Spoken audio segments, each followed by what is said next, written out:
No one in the galaxy believed the war would reach this far. For centuries, the Valerian Union had lived in peace. Their worlds were known for art, knowledge, and quiet strength. They were not warriors. They believed diplomacy could solve anything. Their fleets were small, built only for defense, never for conquest, and because of that belief, they were not ready. The first attack came without warning.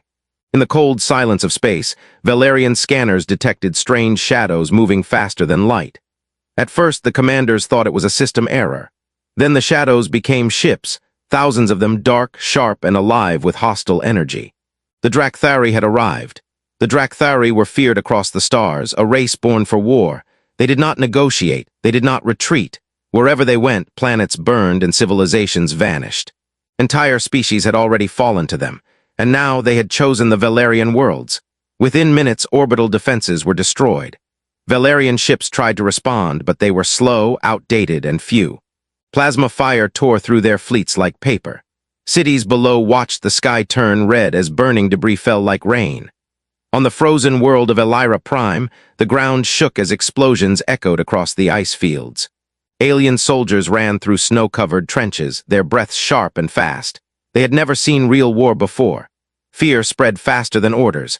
Among them was a young Valerian scout named Luri. She lay pressed against the frozen ground, her silver armor cracked and burned. Snow mixed with ash covered her long, pale hair. Her pointed ears twitched as another explosion thundered nearby. She lifted her head just enough to see the sky. It was full of fire. Drakthari dropships descended like black claws, cutting through clouds and atmosphere. Beams of energy struck the surface, turning ice into steam. Valerian defense lines collapsed one by one. Luri's communicator crackled with broken voices. "Fall back, they are everywhere. We can't hold them. This is the end." She closed her eyes for a moment, her chest tight. They had trusted peace too much. They had believed the galaxy was safe.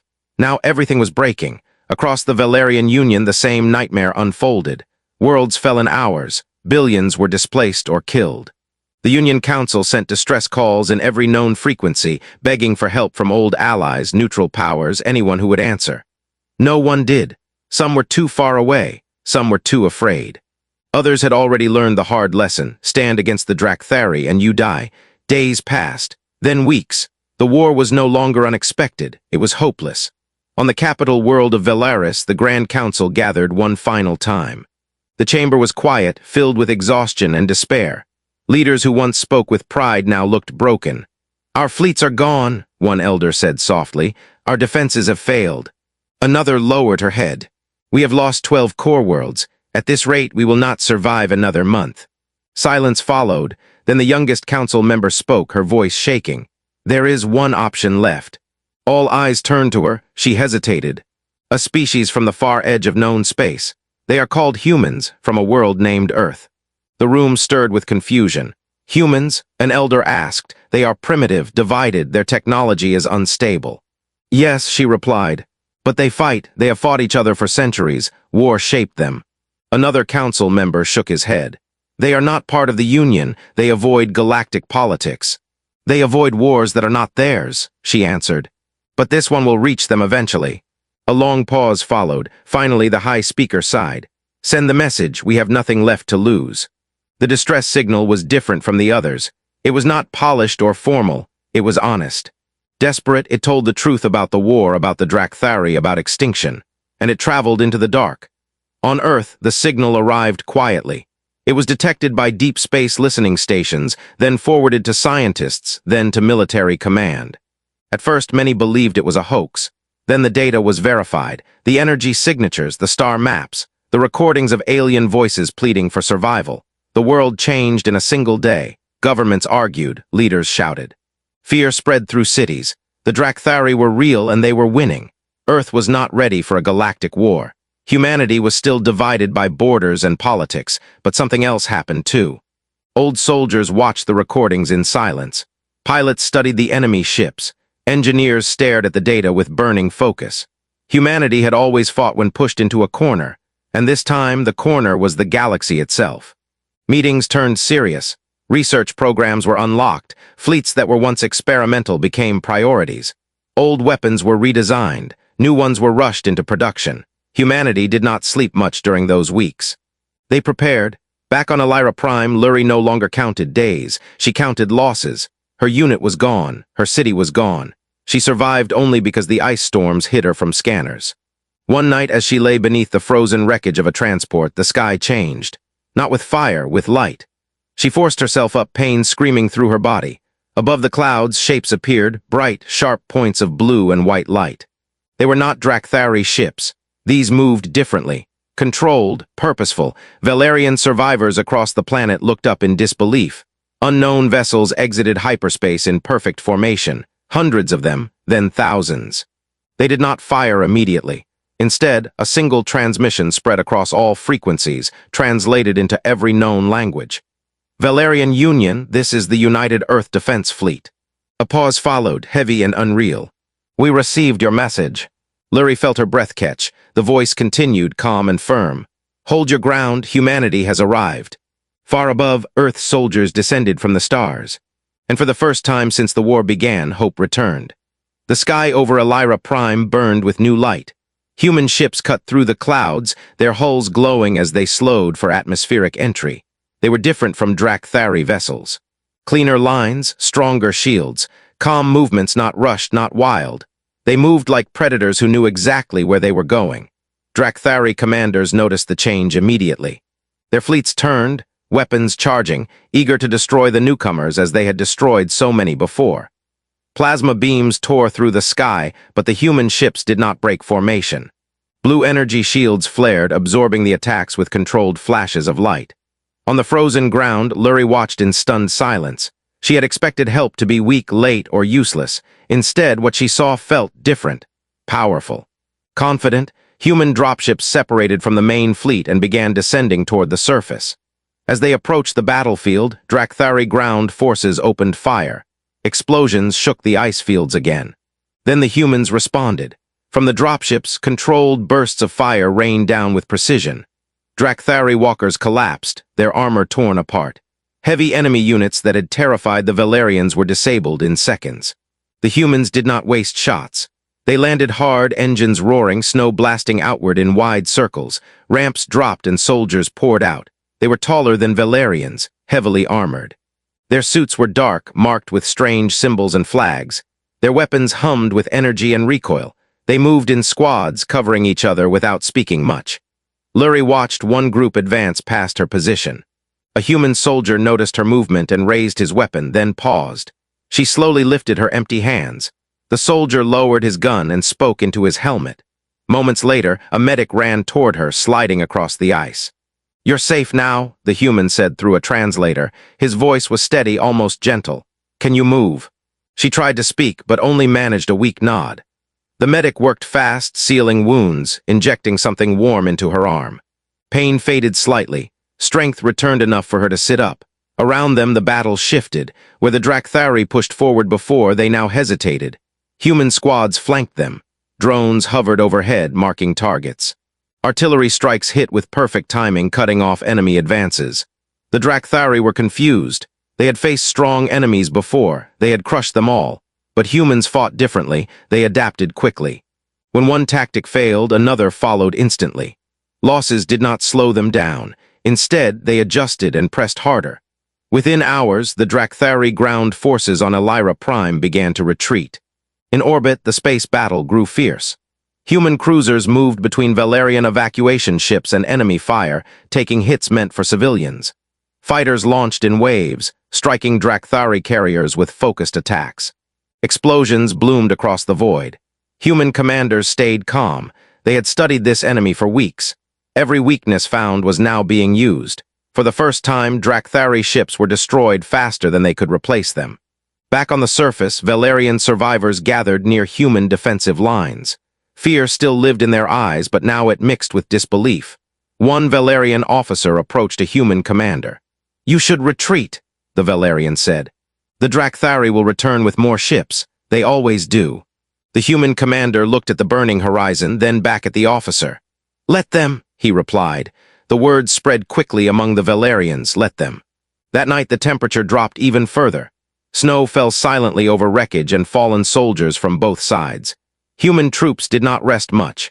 They repaired defenses, repositioned units, and prepared for the next attack. Luri sat near a human fire unit, wrapped in a thermal blanket they had given her. She watched the soldiers quietly clean their weapons, check data screens, and share small rations. They did not celebrate. They prepared.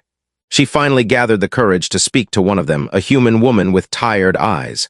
"Why did you come?" Luri asked. "You could have ignored us like the others."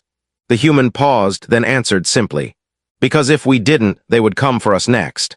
That answer stayed with Luri. The next Drakthari assault came at dawn. This time they brought more ships, larger ones. Their sky darkened again with enemy fire. But now the humans were ready. Human orbital cannons fired in controlled sequences, punching holes through enemy formations. Valerian ships, repaired and guided by human crews, joined the fight. For the first time, Valerian weapons struck with purpose and coordination. On the ground, the Drakthari advanced with rage. Human lines held. Explosions tore through trenches. Snow melted, then froze again. Human soldiers fought hand-to-hand when needed, pushing the enemy back step by step. They shouted orders, warnings, encouragement. They did not break. Luri saw something she would never forget. A human squad was pinned down by heavy enemy fire. Without hesitation, another squad charged through open ground to reach them, dragging wounded soldiers back under fire. They lost 2 soldiers doing it. They did not retreat afterward. They advanced. By the end of the day, Elira Prime was no longer under Drakthari control. Across the system, similar battles unfolded. Human fleets jumped from world to world, not waiting, not hesitating. They protected evacuation routes, reinforced weak defenses, and struck enemy supply lines. Drakthari commanders began to realize something terrifying. This war would not be easy anymore. On Valaris, the Grand Council watched live feeds in stunned silence. Human ships filled their skies. Drakthari fleets burned in orbit. The High Speaker whispered words that had not been spoken in weeks. "We may survive." But far beyond the Valerian systems, deep in Drakthari-controlled space, something stirred. Ancient war engines awakened. Massive fleets were ordered to move. The Drakthari leaders were angry now. Humanity had entered the war, and the Drakthari would make sure humanity paid for it. The humans learned the truth 3 days later. Until then, the fighting had felt difficult but manageable. Drakthari forces were strong, but they could be pushed back. Human fleets adapted fast, learning enemy patterns and breaking supply lines. Valerian morale slowly rose. People began to believe survival was possible. That belief did not last long. Deep space sensors detected something new. Massive energy readings, fleet signatures unlike anything seen before. When the data reached human command, the room fell silent. These were not normal Drakthari ships. They were older, larger, heavier, ancient war carriers built long before most current civilizations existed. Each one carried enough firepower to erase a planet's surface. The Drakthari had kept them hidden, waiting for an enemy worth using them on. Humanity had become that enemy. The first carrier entered Valerian space without warning. It did not rush, it did not hide. It moved slowly, confidently, like it had nothing to fear. Human fleets formed up immediately, fighters launched, weapons charged. Commanders gave calm, clear orders, but tension filled every channel. The carrier fired once. A human cruiser vanished. No explosion, no debris. One moment it existed, the next it did not. Space folded inward where it had been, then snapped back into silence. Shock spread through the fleet. Human ships returned fire, striking the carrier with everything they had. Missiles, railguns, energy beams. The carrier's shields flared but did not fail. The damage was minimal. Then more carriers arrived, 5 of them. The humans had never faced weapons like this. On Elira Prime, Luri felt the ground tremble as orbital fire rained down again. This time, the explosions were deeper, stronger. The sky darkened, not with smoke, but with fear. Human ground commanders ordered defensive formations. Civilians were moved underground. Valerian and human soldiers stood side by side, watching the horizon. The Drakthari came with new confidence. Their ground forces advanced behind towering war machines, armored beasts that ignored incoming fire. Human weapons slowed them but did not stop them completely. The fighting turned brutal. Humans lost ground for the first time. Luri watched as a human squad was overwhelmed. She saw soldiers fall, their armor shattered, their weapons silent. Medics tried to reach them but were forced back by enemy fire. She felt something break inside her. They were not invincible. That night, Human Command issued a retreat order on 3 fronts. It was controlled, disciplined, but painful. Entire positions were abandoned to save lives. Humanity had taken its first real loss. In orbit, 2 more human cruisers were destroyed. 1 carrier took damage but continued forward. The message was clear. The Drakthari had escalated. Back on Earth, emergency councils met around the clock. Images of destroyed ships played on screens. Casualty numbers climbed. Families watched the news in silence. Some leaders argued for withdrawal. "This is not our war," they said. "We have already proven our strength." But the military commanders disagreed. "If we stop now," one general said, "they will follow us home." That ended the debate. New orders were issued. Humanity would not retreat from the war. It would change how it fought. Back in Valerian space, human engineers worked without rest. Old restrictions were removed. Experimental weapons were approved. Artificial intelligences were given more control. Fleets were reorganized. The humans adapted. Again. Luri was moved to a medical facility carved deep beneath the ice. There she helped translate Valerian terrain data and enemy movement patterns. Humans listened carefully. They asked questions. They learned. She noticed something strange about them. They were afraid, but they fought anyway. Days later, the Drakthari launched another major assault. This time, the humans did not meet them head-on. Instead, human ships vanished. They retreated into deep space, leaving Valerian systems exposed. The Drakthari followed eagerly, confident that fear had finally broken their enemy. It was a mistake. As the Drakthari fleets advanced, space around them shifted. Human stealth platforms activated, emerging from hidden positions. Minefields detonated. Ambush fleets attacked from all sides. Humanity had turned space itself into a weapon. 1 Drakthari carrier was crippled. Another lost its escort fleet. The fighting was savage, chaotic, and costly, and still the Drakthari pushed forward. On Elira Prime, the ground battle reached its worst moment. Drakthari war machines broke through the last defensive line near the underground shelters. Human and Valerian soldiers fought desperately, falling back step by step. Explosions shook the tunnels. Luri was helping evacuate injured when the power failed. Darkness filled the shelter, screams echoed. Then a new sound cut through the chaos, heavy, rhythmic footsteps. The lights returned, flickering. Through the smoke came human soldiers wearing armor unlike any seen before. Larger, thicker, marked with warning symbols, their weapons hummed with dangerous energy. One of them spoke calmly. "Clear the path." They advanced without hesitation, walking through enemy fire. Drakthari weapons struck their armor and failed. Each step they took pushed the enemy back. These were humanity's last resort units. The humans did not use them lightly. The battle turned. Drakthari forces were driven back from the shelters. War machines fell, torn apart by focused fire. By dawn, the surface was secured again. The cost was high. Human losses were the worst yet. Valerian medics worked alongside human doctors, saving who they could. The dead were honored quietly. Luri stood near the surface entrance as the sun rose over a shattered landscape.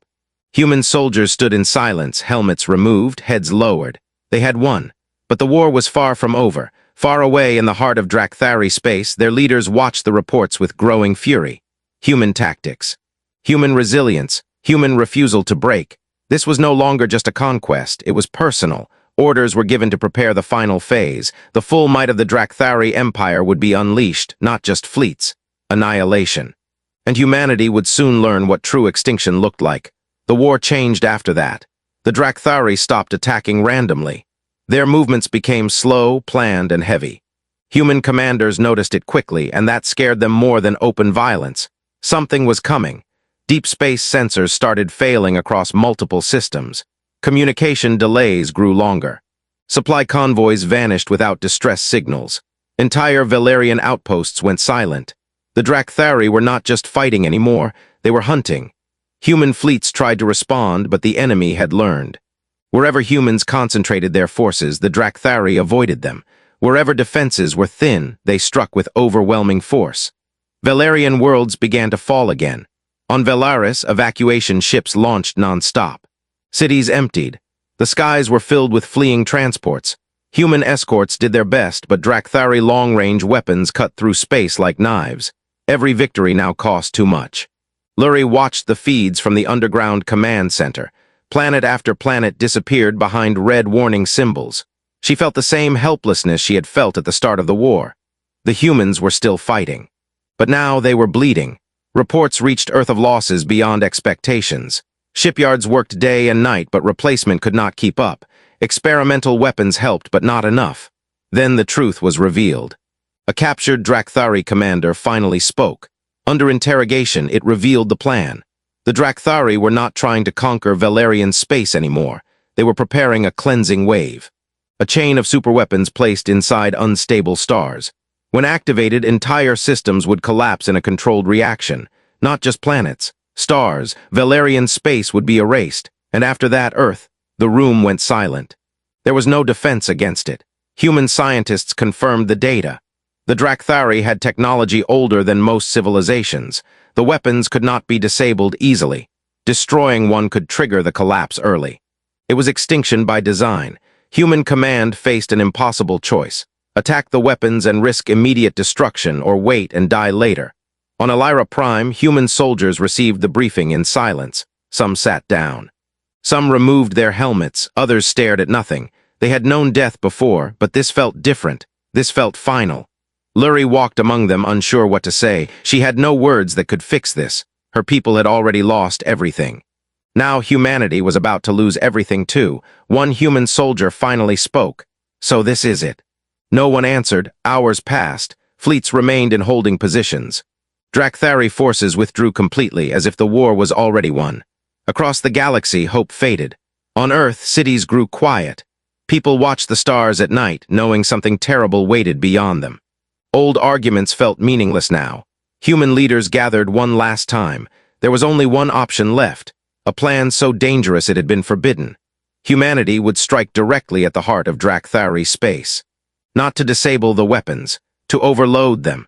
Using human ships as anchors, they would force the star weapons to activate early away from inhabited systems. The fleets involved would not survive. It was a one-way mission. Volunteers were requested. They came by the thousands. Soldiers, pilots, engineers, people who understood exactly what they were giving up. Luri watched human preparations with a heavy heart. She had seen their courage, their kindness, their stubborn refusal to surrender. Now she saw their acceptance. They were ready to die for worlds that were not their own. The strike fleets launched in silence. No speeches, no music. Just engines burning bright as they jumped into enemy territory. Drakthari sensors detected them almost immediately. Massive defensive fleets moved to intercept. The largest battle of the war began far from any living world. Human ships fought with everything they had. They pushed forward through impossible fire.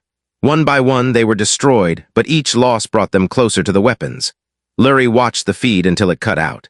The silence afterward was unbearable. Minutes passed. Then a single signal appeared, not from the strike fleet, from deep space. The Drakthari star weapons were activating, too early. Stars across Drakthari-controlled space began to destabilize. Entire fleets were caught in the reaction. Systems collapsed into brilliant, deadly light. The Drakthari screamed across open channels. Their empire was burning. But the human fleet did not return. Valerian space was safe. Earth was safe. The cost was beyond counting. Luri stood alone as news spread. Humanity had saved the galaxy and paid for it with everything. But far away in the ruins of Drakthari space, something unexpected happened. Not all the weapons had been destroyed, and not all the humans were gone. The galaxy believed the war was over. Valerian space was quiet for the first time in months. No alarms, no burning skies, no enemy signals. Survivors slowly emerged from shelters, unsure how to live without fear again. But the silence felt wrong. Luri felt it before the sensors did. She stood on a balcony overlooking Velaris, watching human and Valerian ships drift in orbit. The humans who remained were fewer now. Their voices were softer. Their eyes carried weight. Humanity had won, but it did not feel like victory. Then the first signal arrived. It was weak, broken, almost missed. A human transponder code. Command centers across Valerian space froze. That code belonged to the strike fleet. The one that had never returned. Hope, painful and dangerous, flickered again. The signal came from deep within former Drakthari space, from a system thought destroyed. Long-range scans revealed the impossible. One star weapon remained. Damaged, unstable, but still active. And around it, Drakthari survivors had gathered. They were not trying to rebuild an empire. They were trying to end everything. The remaining Drakthari leadership had chosen extinction over defeat. They planned to trigger the last weapon in a chain reaction that would tear through hyperspace itself. Not just stars. Reality. If activated, it would collapse travel routes across the galaxy. Civilizations would be isolated forever. Many would die slowly, trapped without resources or allies. Humanity would be stranded. Valerians would be stranded. The galaxy would break apart. Human command reacted instantly. There were no fleets left for another suicide mission. But there was something else. The lost human signal grew stronger. A small group had survived. They had anchored themselves to the weapons control structure, using experimental technology never meant for living crews. Their ships were fused into the machine itself. They were holding it back. Barely, Lurie listened as the transmission played. Static filled the room, then a familiar, calm voice. "This is Captain Reyes of the United Earth Defense Fleet. If you are hearing this, we're still here. The weapon is unstable. We can slow it but not stop it. We need time." Time was something the galaxy no longer had. Human leaders made a final decision. The galaxy did not celebrate right away. For a long time, there was only silence. Not the fearful silence of war, but the quiet that follows great loss. Star systems slowly reopened their hyperspace routes. Trade signals returned.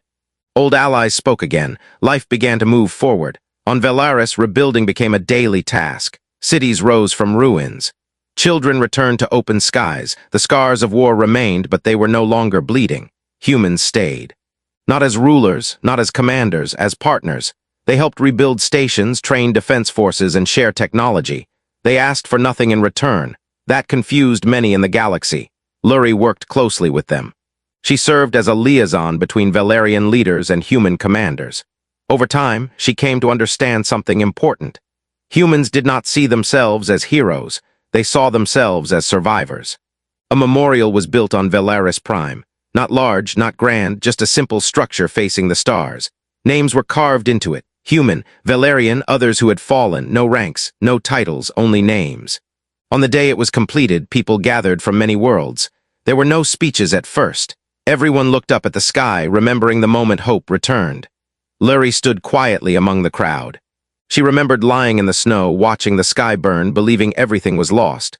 She remembered the light that followed, the ships, the voice. Humanity has arrived. That moment had changed everything. Human fleets slowly began to withdraw from Valerian space. Not because they were asked to leave, but because Earth needed them too. Humanity had learned how fragile the galaxy truly was. Earth would not return to isolation. It would stand ready. Before the final fleet departed, a human commander met with the Valerian Council. "We will not build an empire," he said. "We will not demand loyalty, but if darkness rises again, we will answer." The council accepted. So did the galaxy. Years passed, the story spread. At first it was told as history, then as legend, then as a warning. Civilizations remembered the Drakthari and their end. They remembered what happened when power tried to erase hope. And they remembered who stood in the way. Humans, not the strongest race, not the oldest, but the one that refused to step aside. On a quiet night, Lurie stood beneath the stars once more. Human ships were distant lights now, moving along trade routes, not battle lines. She smiled softly. The galaxy had changed, not because of fear, because of choice. Humanity had chosen to act when others turned away, chosen sacrifice over safety, chosen unity over survival alone, and in doing so they had earned something rare: trust. Far away beyond known space, unknown signals still drifted.